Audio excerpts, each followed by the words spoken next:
15. The three tithes. There are three tithes in Scripture, not one as is commonly believed. Each was established by God to enforce upon the mind of man a particular juridical principle of lordship. They have separate and distinct purposes from one another. They cannot be lumped together without distracting from their intended purpose or without doing violence to the juridical principle of lordship incorporated in each. The three tithes are the social tithe, which is commonly called the Lord's or Levitical tithe, Leviticus 27, 30 to 33, Numbers 18, 20 to 24. The rejoicing tithe, Exodus 23, 16, Leviticus 23, 33 to 43, Deuteronomy 12, 5 to 25, 14, 22 to 27, 16, 13 to 15, and the poor tithe, Deuteronomy 14, 28 and 29. These tithes can be seen as distinct from one another because they were administered at different locales. The social tithe was given to the Levites for services performed, Numbers 18, 20 to 32. The Levites, unlike the other tribes, had no established tribal territory of their own. They were dispersed among all the tribes throughout the nation. The Levites, then, were a decentralized order providing decentralized or local services.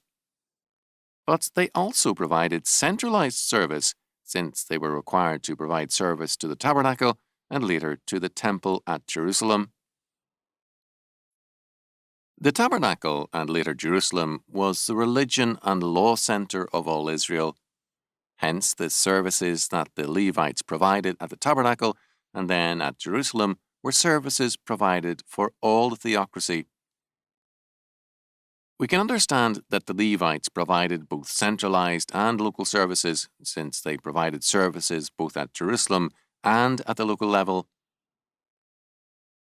Since the Levites provided both centralized and local services, Scripture is silent upon the locale where the social or Levitical tithe must be administered.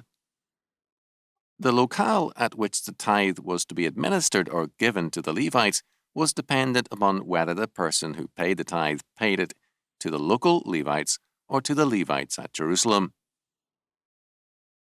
The payment of the tithe was required by God's law, but the law did not designate whether it was to be paid locally for local services or paid for services rendered at the temple in Jerusalem.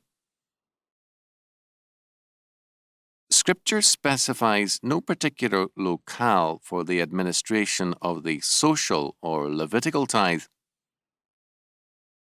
Where Scripture required that the tithe be administered in Jerusalem, it is in reference to either the tithe of the tithe, Numbers 18, 25 to 32, or the rejoicing tithe, Deuteronomy 14, 22 to 27.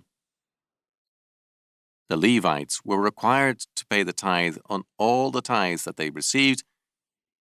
This tithe of the Levitical tithe was then to be given to the high priest. An example of such a reference is Nehemiah 12, 44 and 45, where, quote, "Some were appointed over the chambers of the treasures, and for the tithes to gather them out of the fields of the cities, the portions appointed by the law for the priests and Levites. For Judah rejoiced for the priests and for the Levites that waited. And both the singers and the porters kept the word of their God and the word of the purification, according to the commandment of David and Solomon his son." End quote. Such payments are in reference to the tithes for the Levites at Jerusalem and the tithe of the tithes for the priest. Since the high priest was at Jerusalem, it is obvious that the tithe of the Levitical tithe had to be given at this locale. Apart from the rejoicing tithe, the tithe of all the tithes that the Levites received were the only offerings that were required to be used at Jerusalem. God established no central or decentralized location for the use of the Levitical tithe. This tithe was used in both Jerusalem and locally, Nehemiah 12, 44 and 45, 10:37. Therefore, any mention in Scripture that the tithe must be used solely at Jerusalem has reference to the tithe of the Levitical tithe or the rejoicing tithe. The rejoicing tithe was required to be used at Jerusalem. This tithe was to be administered by the tither and his household and was to be spent for rejoicing before God at the Feast of Tabernacles. Deuteronomy 12:17-19, 14:22-27.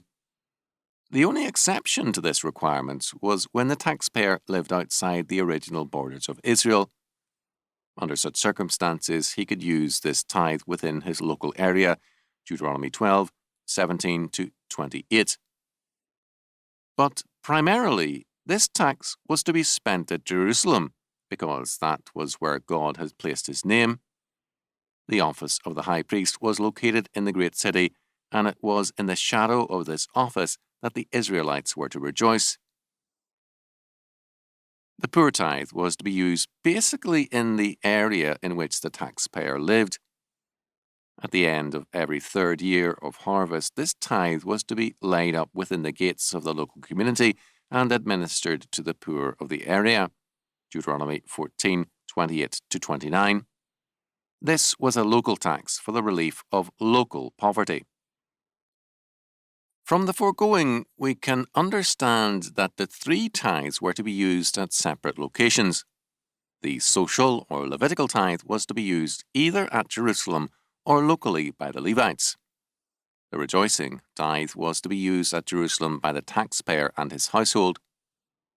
The poor tithe was to be used at the local level for the local poor. Since a tithe is 1/10 of all increase, a single tenth could not be used simultaneously at all these locations, nor could it be used simultaneously by the Levites, the taxpayer, and the poor. Therefore, we can understand that there are three separate and distinct tithes or tenths in Scripture, which are to be used for three separate and distinct purposes. Moreover, no substitution of one tithe for another is authorized by Scripture. For example, the rejoicing tithe could not be used for the poor tithe every third year. The Israelites were required to go to Jerusalem each and every year and rejoice before the Lord. Deuteronomy 16:16 and 17. Therefore, the poor tithe could not be a replacement for the rejoicing tithe in the third year. The social and rejoicing tithes were required to be paid each year, and an additional poor tithe every third year. No substitutions of one tithe for another are allowed in Scripture. The Word of God clearly establishes three separate and distinct tithes. The failure to pay any one of these three tithes is a violation of the law of God, and the person who refuses to pay God his due is a robber who will be cursed with a curse. Malachi 3:8 and 9. One additional point must be stressed before the three tithes are discussed individually. Each tithe is as obligatory and binding upon man as the others. There is no distinction in Scripture in regards to their importance or status in relation to one another. All three were to be taken from all the increase, Numbers 18:21, Deuteronomy 14:22 and 28. Therefore, no one tithe is greater or of more importance than the other two. Each is to be paid from all the increase. Failure to pay any one of the tithes is a violation of the Word of God. Moreover, the man who elevates one of the tithes in importance over the others, or who pays only one or two of the tithes that he chooses to, is endorsing the sin of Adam. He is determining, apart from the Word of God, good and evil in regards to God's plan of taxation. He is reinforcing the belief that man can pick and choose those laws of God that he will obey. By so doing, he is declaring in principle that man is Lord over God, since he is Lord over God's Word. Hence, elevating one particular tithe over the others is, in reality, approving of Adam's original sin against God and his law. All of the three tithes are binding upon man and are to be paid from all of his increase. For this reason, the common use of the term Lord's tithe in reference to the tithe given to the Levites is misleading. All of the three tithes are the Lord's. They are the Lord's because they are required by his law and are to be paid prior to man's use of his profits. All the tithes are the Lord's and are to be given to him by using them in accordance with his dictates as expressed in his law. Since the tithe given to the Levites was in payment for social and religious services performed, perhaps a more appropriate name for this tithe would be the social tithe.